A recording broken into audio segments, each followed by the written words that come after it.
Joining us now is NSU men's golf coach Scott Varner. Coach, we're about to enter the 2016-17 season.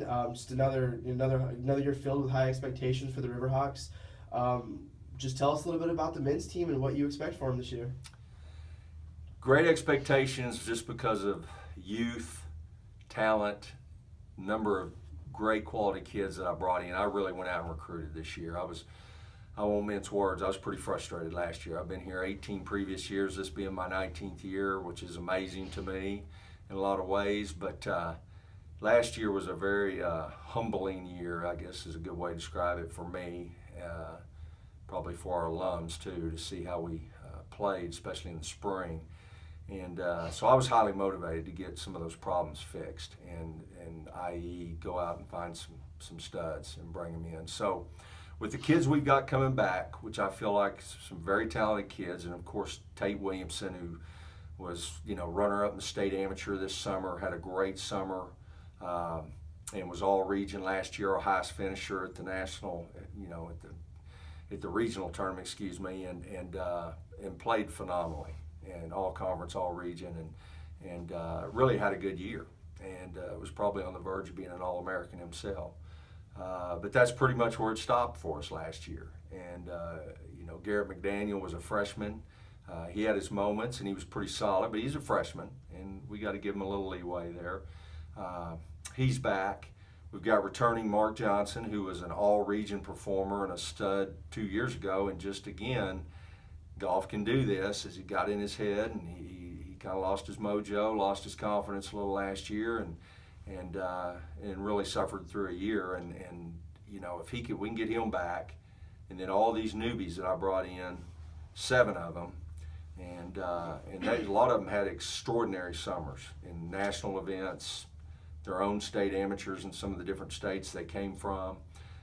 Really high expectations for what they can do, but it's all on paper and it's all potential. We got to go out and play the game. We got to go compete and do it in tournament play. So that remains to be seen. But as far as my expectations, I really feel like we fixed the issue from last year, and that we're going to be back to where NSU's always been, especially in most of my previous years here. Again, very humbling last year, highly motivated to fix that, and I feel like we're going to. Well, you've made the regional 14 out of the last 15, 16 years. It seems like you guys were always a staple in the NCAA regional. But like you said, you brought in a lot of newcomers, which is a rarity in golf. If for the most part, usually bring in 2 or 3 guys. But so I was just going to ask you, is that what kind of enjoyment do you get being able to you see a problem and then you are able to go out there and try to find all these new guys that can come in and fix the issue, like you said? What kind of enjoyment do you take out of that? Well, I take a lot of enjoyment if it pays out and we're successful. Obviously you roll the dice a little bit in the recruiting process. Mm-hmm. I will say I really went out and did my homework. I really do feel good about this class. I take responsibility for both programs. Everything that happens, good and bad, the buck stops with me. So we struggled last year, and that's on me as far as I'm concerned. And so I was highly motivated to go out and fix it. And you're right.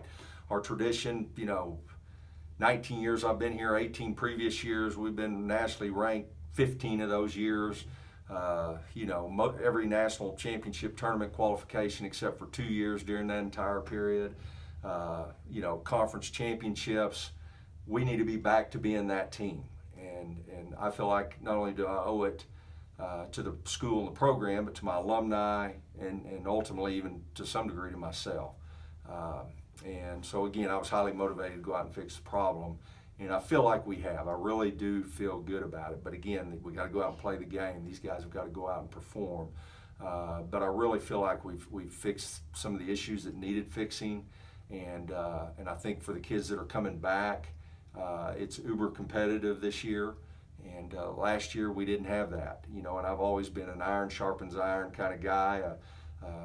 Again, competition breeds excellence, and we just didn't really have that last year. Some guys, frankly, got to play almost by default, and that's just not the way you build a championship team. Never has been, and so that's on me.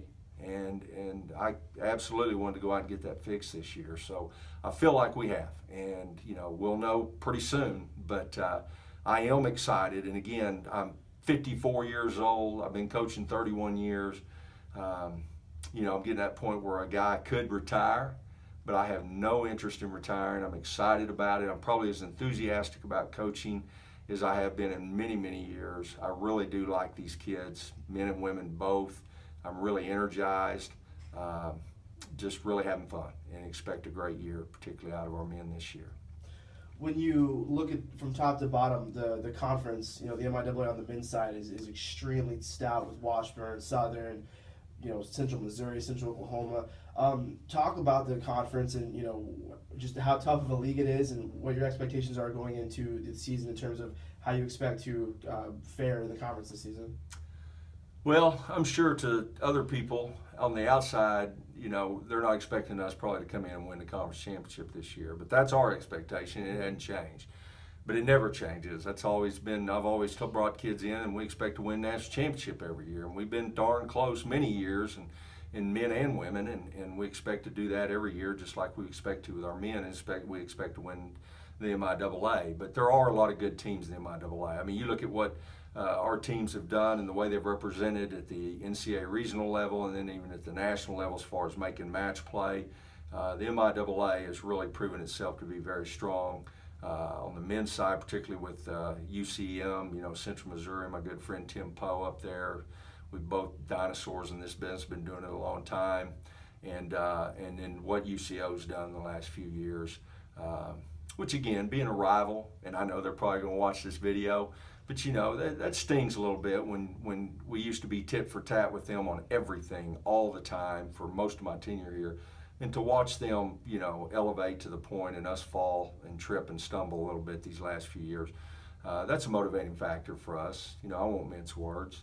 I know Josh Fosdick's probably watching this and that, what have you, but again, those two teams have really, you know, done the conference proud, no question about it in the NCAA tournaments. And the other teams in the conference have represented well in the region and have made it to the regionals. We've had as many teams or more teams than anybody in the central region make it to the regionals, so that speaks very highly for the MIAA. And so there are a lot of teams, though. This year is really, in my tenure here, and certainly since we've been in the MIAA, I think it's as wide open on the men's side as it's been for who the champ could possibly be at the end. There's several teams that could step up and win this conference championship this year. I really believe that, more so than any year that previous. Well, Coach, thank you for taking the time, and we look forward to seeing what you're able to put out there on the course this year. Thank you, Cedric.